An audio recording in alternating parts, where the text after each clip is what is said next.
بسم الله الرحمن الرحيم وبه نستعين وهو خير ناصر ومعين وصلى الله على سيدنا محمد وعليه الطاهرين. Assalamu alaikum and welcome back to the question time.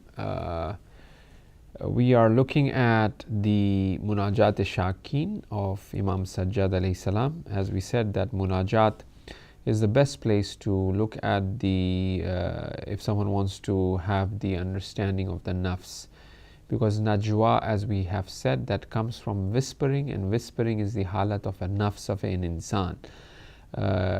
This halat or this state of whispering is more subtle compared to the state of dua, which is supplication, compared to the state of nudba, which is also a form of supplication.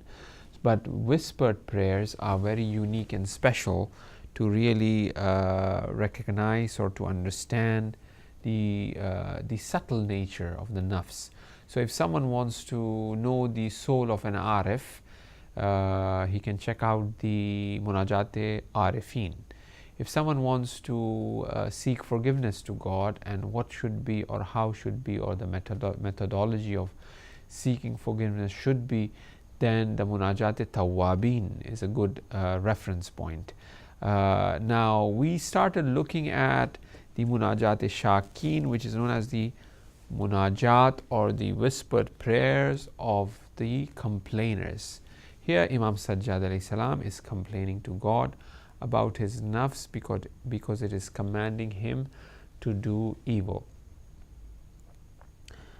Now we're mentioning that that's how the nafs is, and the aql comes to the aid, right, to that nafs.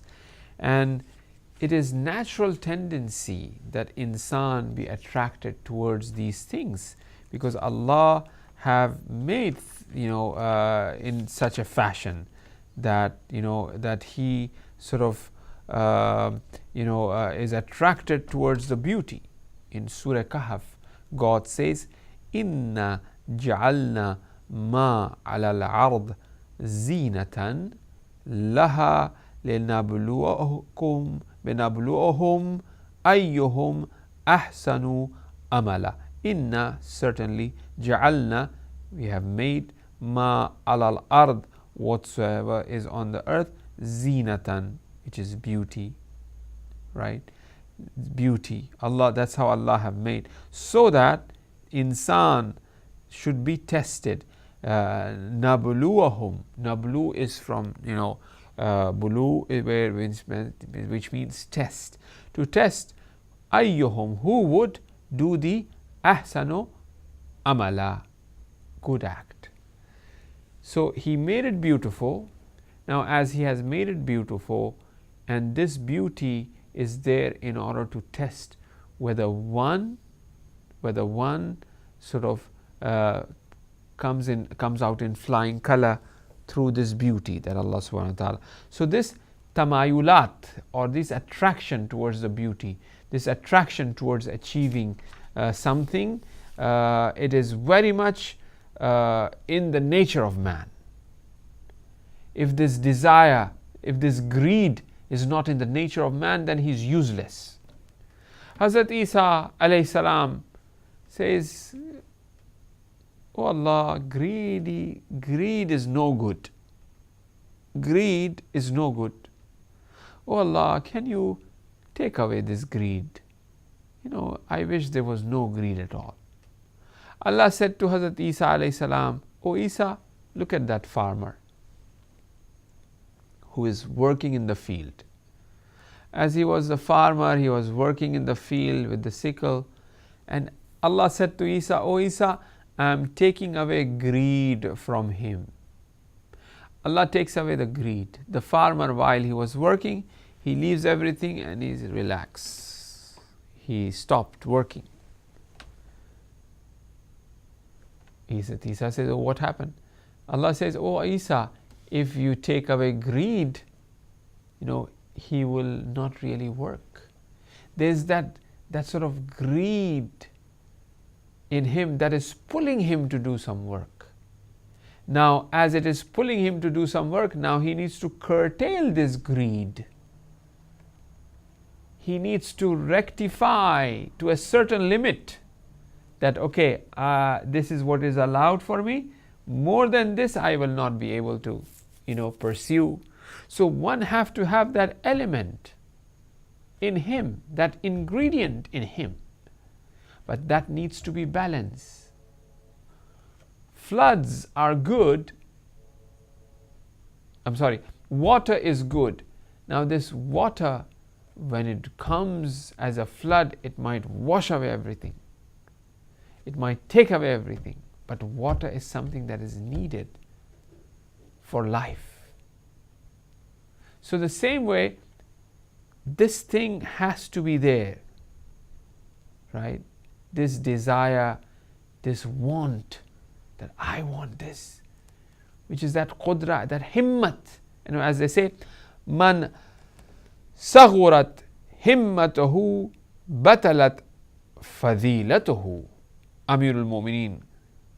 Someone whose himmat, someone whose courage, that strength that one have in him is very little, then he will not have the honor. He needs to have this strong desire.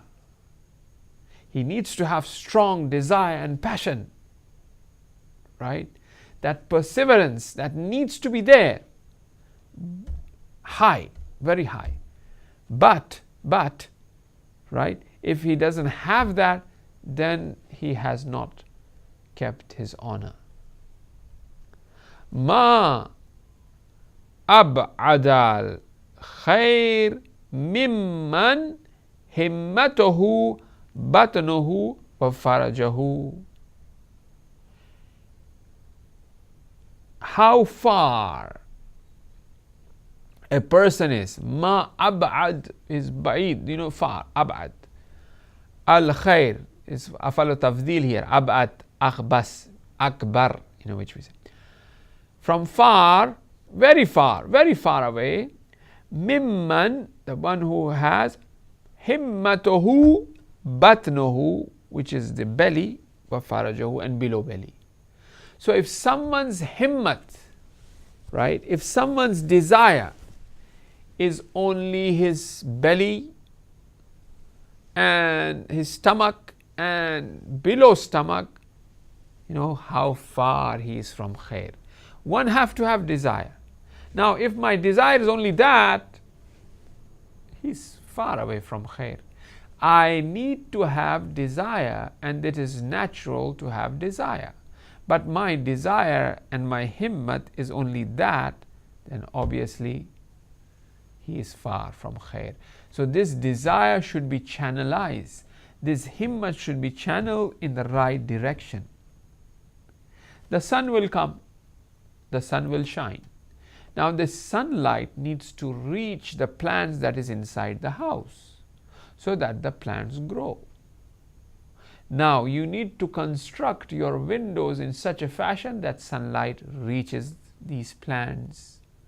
Or you need to remove that plant and place it in the sunlight where it reaches, so that there is a proper sort of growth of that bush or plant. Now if the sunlight is more, then obviously it will destroy as well. So there has to be that balance, needs to be there, right? Now I desire to be I don't know,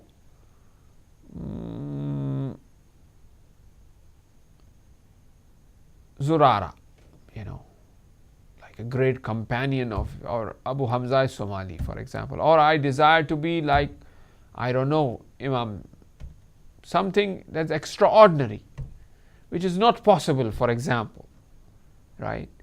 Then that will bring about depression. That will bring about sadness. It's good to desire, but at the same time, that desire should be practical enough. That desire should be something that one should have that strength to achieve, that power to achieve. And one must really try that. One have to try it. but not to the extreme. How can I desire to be God, for example, na'uzubillah, you know what I mean? Do everything, you know. Yeah, I mean, I like to be a strong sort of bodybuilder, but I should be working towards that. But at the same time, if my body doesn't have the capacity, I'm a 90-year-old man, to really lift weights, obviously this desire, instead of having a positive effect on me, will have a negative effect. Right? So there has to be a balance there. Obviously, the desires should not be batn and below batn, should not be belly and below belly. Any person could desire something higher than just belly and below belly. Right? Like for example, man kanat himmatuhu ma yadkhulu batnuhu kanat qimatuhu ma yakhruju minhu. Beautiful hadith from Amirul Mu'mineen, Mawlai Muttaqiyan, Ali ibn Abi Talib alayhi salam. Man kanat, whosoever, himmatuhu, his himmat, ma, that which, yadkhulu batnuhu, that enters the batn, because his himmat is that. His desire, his himmat is that. Kanat, and his qimat, the value of that person is, kanat qimatuhu ma yakhruju minhu. The qimat of that person is the same as what comes out of his belly. So if his desire is only filling the belly, if his desire is only dunya, so his value of this person is the same as the value which comes out of the belly. Very interesting hadith.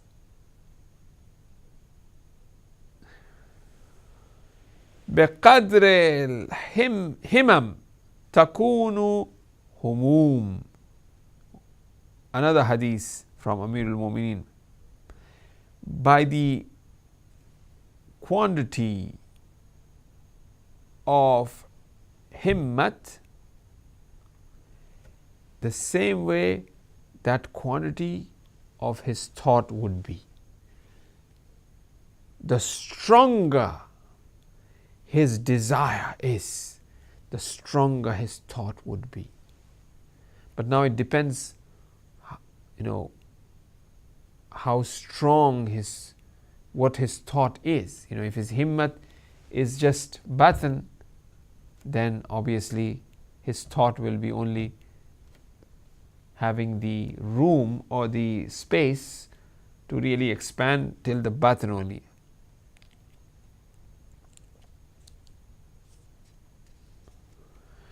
Because the al-failul jameel yubni'u an uluwe himma. The good act really comes from himma, great himmat. So what the hadiths are pointing in which direction, brothers and sisters? We are talking about understanding of the nafs, the desire of the nafs that has to be there, and it is natural. Now this desire needs to be channeled, needs to be much higher than above belly. You know, the desire should be something intellectual. Like we said, the element of air, the element of earth, the element of water, the element of fire, these four elements needs to be in perfect balance. In Hinduism, they tend to divide the human pyramid into four different categories of human beings. You have the Brahmins, you have the Kshatriyas, you have the Banyas, and you have the untouchables. Four. The Brahmins are the bourgeois. They are known as the bourgeois. bourgeois, in the Christian sort of tradition, you have those, the intellectuals, the scholars, they only can sort of engage into healthy intellectual, that's the intellect and the aql. Then you have the kshatriyas, which is the soldiers, which is the heart, lower. The Brahmins and the Kshatriyas they are the one who are into chivalry, they are the one into, warfare and all that. Then you have the Baniyas, which is the belly. People who are into business, selling, buying, shops, shopkeeping, shopkeepers, farmers, all of these things dealing with food, they are known as the bellies. And they also have a category of people, or the domain of people, which they call it the untouchables, which is below belly. So in Hinduism they have this chart. The Brahmins, they are the intellectuals, the Kshatriyas, the Baniyas, and the below belly. Now on the same model, you would have, unfortunately, the Western society as well, but in a very subtle way. I was listening to the inaugural speech of the Prime Minister, Mrs. May. She came after, the ex-Prime Minister David Cameron. Very interesting speech. The first speech that she gave was very positive, very full of hope, very well balanced, very good speech. One of the things that she points out to is the education system. Our education system is so that only those who are rich, they are able to really achieve a type of education which will allow them to be in control of the society, the rich people. They can becomes lawyer, they can get into politics, they could influence the community. But those who are the poor, if you want to call the untouchables, they cannot really climb up the ladder because of the restrictions that the society have placed, the injustice that is going on. The poor people, they cannot, no matter how much intellectual they are. We see the same thing, for example, this caste system, they call it in India, right? The caste system. Now because of this caste system that was there, some of those who are the untouchable caste, they are given special allotments or seats in the education system, in the secular education system, so that they are not deprived, in order to balance that. Well, in the West, there is no caste system, but there is very underneath caste system that is based on money, that is based on those who are the rich of the society, right? They will always remain, and they will always, they will be the one who would give them that status. Now, why am I really discussing this? I'm talking about the justice that is in Islam, the body of an insan, the four elements, for example, two things, the justice system. I don't want to get into social discussion. We are talking about marifat of the nafs. We are not talking about the system and how Islam says, inna akramakumul indallah atqakum. It is that piety which is the criteria. Anybody can. You would find, for example, the son of a farmer becoming the great scholar, exegist of the time, for example. Allama tawatabai masalan. All of a sudden, he was nothing to do with intellectuality. Then you have this balance, justice, right? Whoever is pious, whoever is muttaqi, faqih, a marja is the one who is intellectual, who is muttaqi, regardless of where or which tribe or which class of the society he comes from. On the basis of his piety, on the basis of his knowledge, he climbs up the ladder. Right? That is the social. I don't want to give you more examples and talk about that, but before we end, I would like to make my point, and that is the point of ma'rifat of the nafs. So the nafs insan have these four elements: the element of air, the element of earth, the element of water, and the element of fire, which is the model of the caste system as well. Now this needs to be balanced. The air and the head have to be in its place, the heart and the earth have to be in its place, and the belly has to be there as well. Now if this air is himmat, his desire is nothing but belly, only food. His desire, his air is only exercising or engaging in things that is below belly. In khair nahi iske. This is not khair. He will not reach that kamal, that scholarly. Due to the time, you got to stop here, and we'll continue next week, inshallah. Thank you very much for joining us, and we'll continue on the Munajat Shakeen of Imam Sajjad alayhi salam in order to have the Ma'rifat Nafs, in order to understand what the soul is, so that we rectify, so that we don't see these problems that we are facing in our communities, in our Husainiyas, in our masajid, in our little nation or country or village or whatever. Start from here. Thank you very much, and goodbye from question time.